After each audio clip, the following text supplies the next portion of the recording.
This particular incident doesn't involve around Allers. It actually revolves around Wayne Jenkins, the man who became sergeant of the force after Allers. Members of the force have admitted guilt in all kinds of heinous crimes, planting evidence, forging their time cards, stealing hundreds of thousands of dollars in cash and drugs, reselling those drugs. The breadth of the harm that they've caused to people on the street is still being investigated. But perhaps the worst damage is the one that cost an innocent man his life. This picture is a picture of all of our family here together at my sister's Mary's wedding. 6 siblings reminiscing on the good times. Mostly temptations. He was crazy about the temptations. Remembering what was. And this is my dad that lost his life in a fatal car crash. This is in memory of him. Ruminating on what could have been. I miss my dad every day. And it's so hard knowing that when he left me, I was supposed to see him later that night when I got off of work. But that was the last kiss I got from my dad, was that day. April 28th, 2010. It's been 8 years. It brings back the same day when it all happened. It comes right back to me. I'm staying over there crying, telling them to get my parents to the hospital.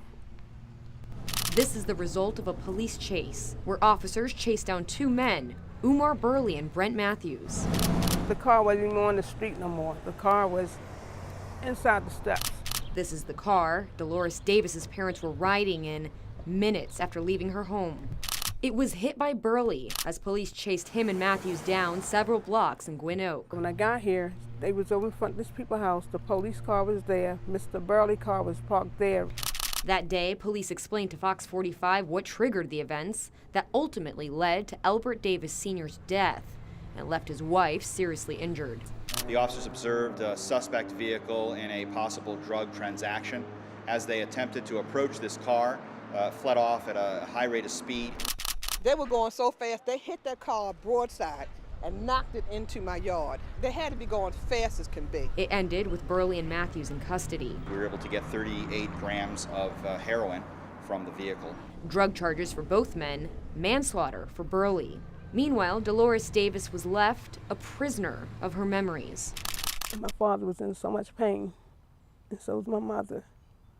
But she had blood on her hands where she was keeping the blood from going in his eyes. 8 years later, the pain lingers.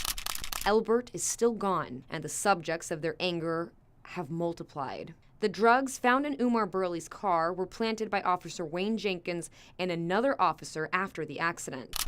Jenkins would eventually be convicted for using his role in the gun trace task force to sneak up on suspects, rob them, and cover their tracks. The everyday practice of door popping and some of the other practices that have been revealed were endangering lives, and in this case, resulted in the death of Mr. Davis. Burley's lawyer says there was never a reason for the initial stop.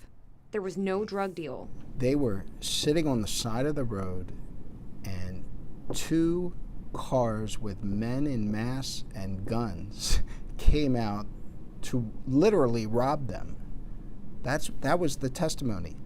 Black clothes, black masks, guns drawn to rob them. Any person in that situation would have took off. I think that they all are dirty, corrupt criminals. I don't trust the police department. I don't trust the police. Burley spent more than 7 years in prison. Matthews spent 2.5 years. Both have since been released and had their charges removed. Burley's manslaughter charges were removed in April. The Davis family is not ready to forgive Burley. He didn't feel no sympathy. When he was in court, he said, well, my parents was taken from me too. And that's what he said. So he can keep his sorry for me. He can keep his sorry. I don't need it. They say he shares the blame with police. Burley struck my father, called killing my father. The crooked task force chased him for him to do that.